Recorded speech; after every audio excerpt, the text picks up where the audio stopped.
Ideal Espírita. Estamos juntos novamente para a leitura do Evangelho no Lar para crianças de 8 a 80 anos, pelo Espírito Meimei.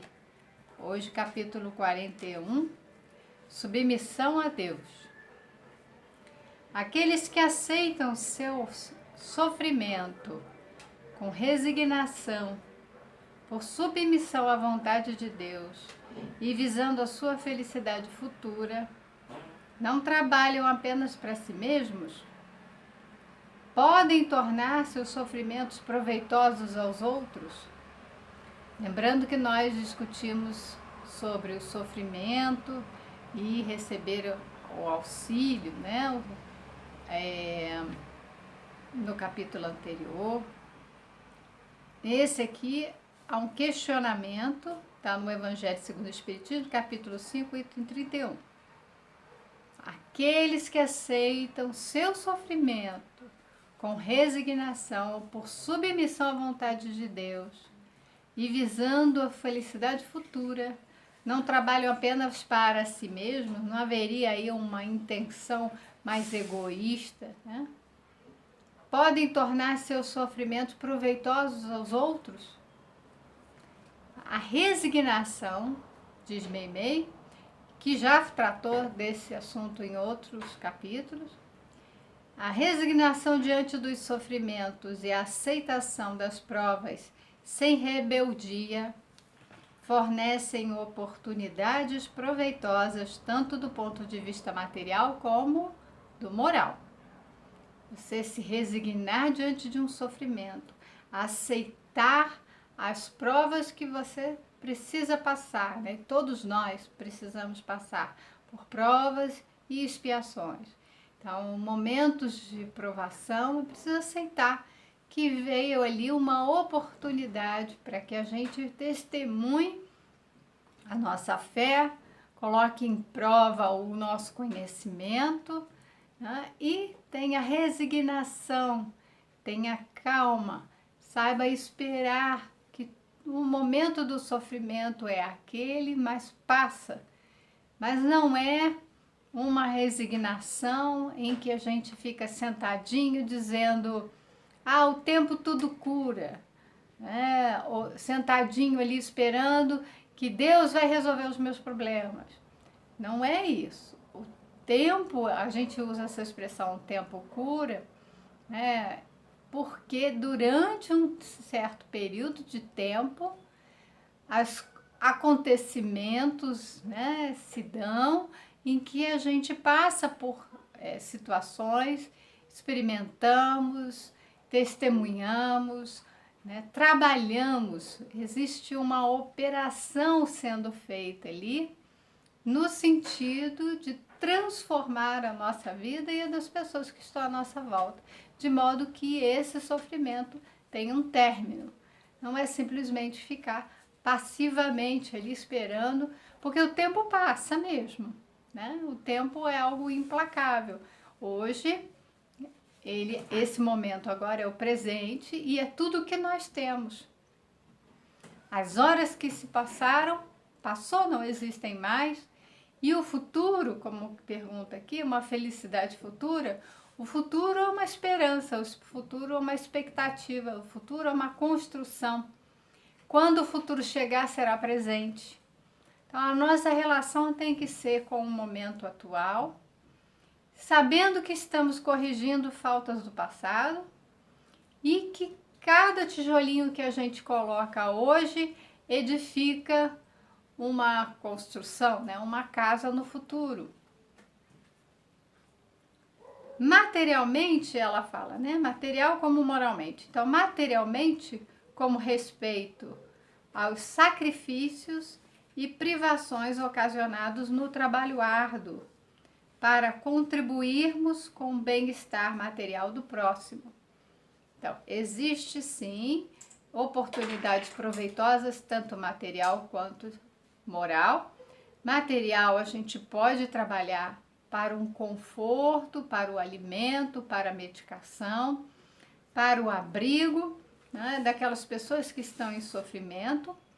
O trabalho, né, um trabalho árduo, o trabalho que exige de nós tempo, dedicação, compromisso para contribuirmos no bem-estar de todos. Moralmente, como ato de submissão aos desígnios de Deus. Entender que tudo que nos acontece está sob o comando divino.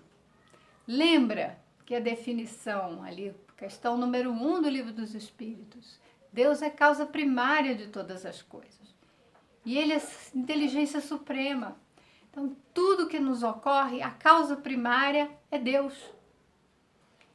E, por Ele ser inteligência suprema, tudo que ocorre, existe uma inteligência por trás daquilo tudo. Nada é feito ao acaso, nada é feito de qualquer jeito.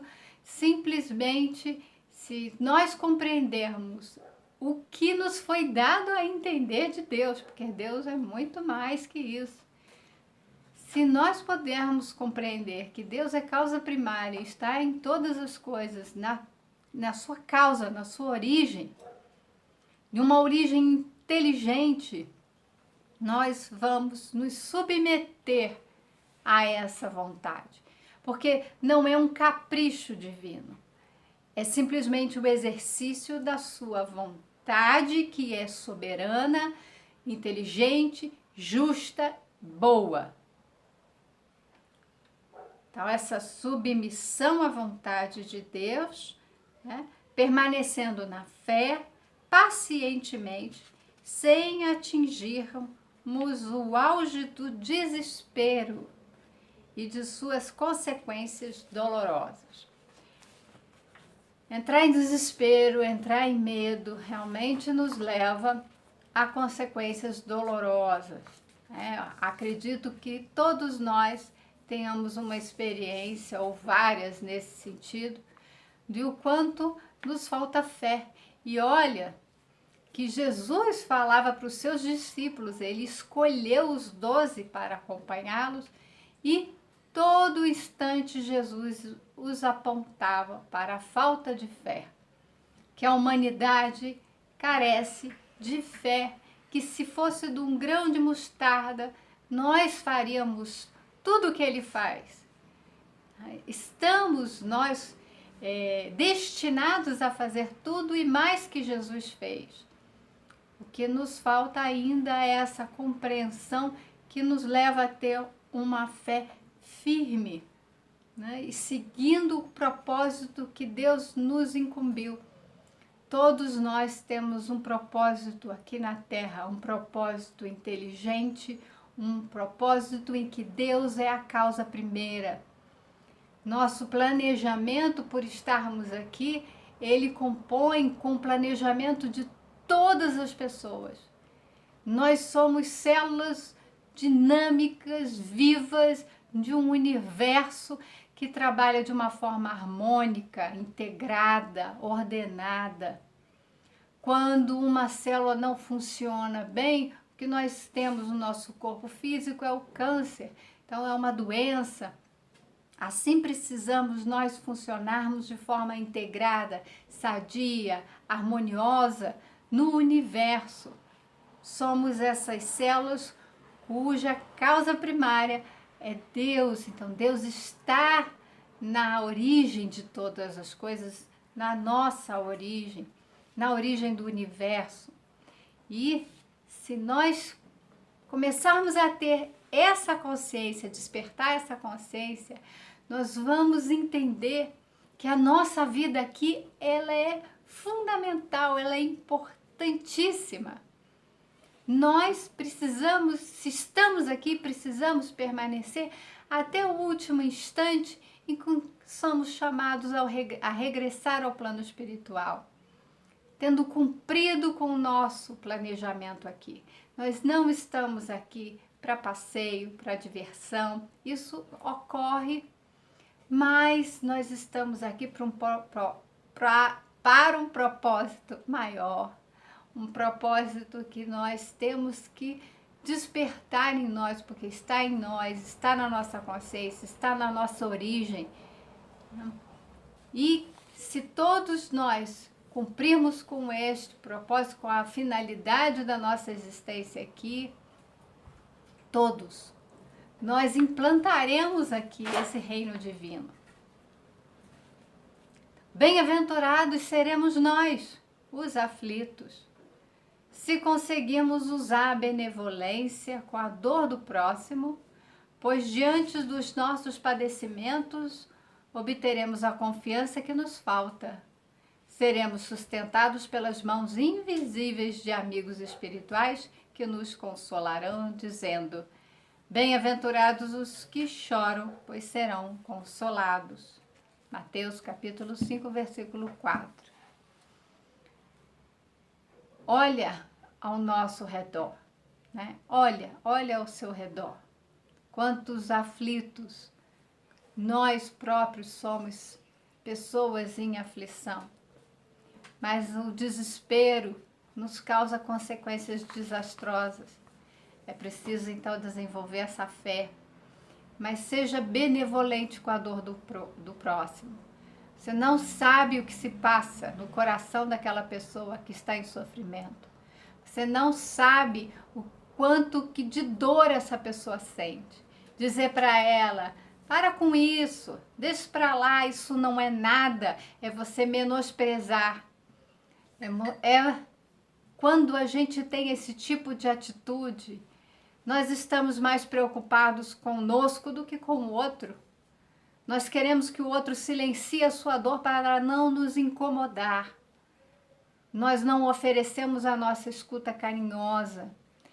Então, bem-aventurados os aflitos, Jesus disse, porque Ele acolheu a todos. Ele soube ouvir a todos, acolher a aflição de todos e curar a todos. Nós somos também carentes desse cuidado que Jesus ofereceu. Hoje nós podemos oferecer o cuidado para quem está em aflição. Amanhã podemos ser nós a precisar da benevolência do outro. Então lembre-se de que estamos aqui todos em condições muito semelhantes e que precisamos da benevolência. Praticar a benevolência, praticar essa compaixão.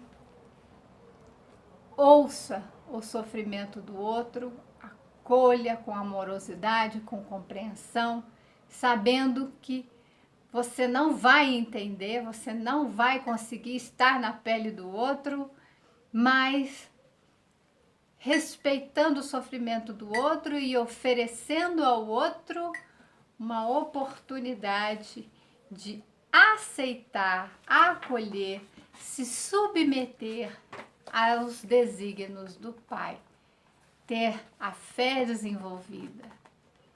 Em determinado livro, né, eu fiz um estudo sobre as emoções.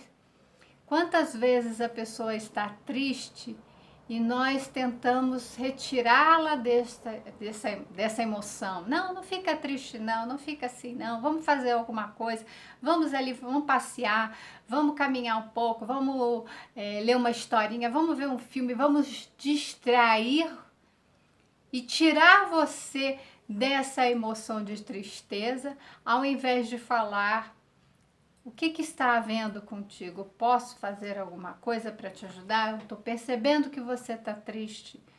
A gente tem dificuldade de acolher a dor do outro, porque a dor do outro resvala, né? Na nossa, a dor do outro mostra, às vezes, a nossa incapacidade de lidar com a nossa própria dor, com a nossa própria tristeza. Quando a gente quer fugir das nossas aflições, fugir das nossas tristezas, a gente não consegue lidar com a tristeza do outro. A tristeza do outro, ela precisa ser acolhida. Quem está triste, o outro que está em aflição, precisa entrar em contato com isso. É um momento de introspecção, é um momento de reflexão, o que provoca em mim esta dor. Faça essa reflexão. O que essa emoção tem ali a dizer? Não ponha ela para dentro, não distraia com outras coisas, como se a gente tivesse que ser feliz o tempo todo. A felicidade futura Não quer dizer que vai ser naquele céu prometido. A felicidade futura, o futuro está no amanhã, que eu falei logo no início. O futuro é algo que se constrói a partir de hoje, mas o que nós temos é o presente. Então nós vamos construir essa felicidade a partir das nossas edificações do dia de hoje, do presente, do momento que nós temos.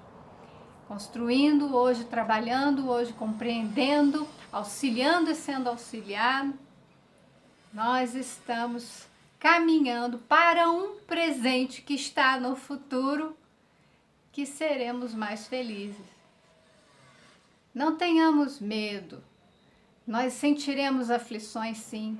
Nós sentiremos medos, sim. Mas o medo de ter medo, o medo de sentir tristeza, esses medos nos impedem de aprofundar o nosso olhar e acolher aquele momento, compreender o que nos diz, para que a gente possa, aí sim, né, superar, transformar. Todos nós somos importantes aqui, como eu falei, todos aqui compomos, né, como cada uma célula, um organismo vivo nesse universo. Se falta um, se alguém entrou em aflição, cometeu suicídio, ele está colocando em desarmonia todo o universo. Então nós precisamos amparar uns aos outros e dizer: a sua vida importa. Você está aqui porque Deus se importa contigo e Ele te colocou nessas situações para que você passe por provas e expiações e todos à sua volta também contribuam no trabalho de auxiliar, de amparar, de acolher. É para todos, todos estamos unidos, não existe um ser único isolado.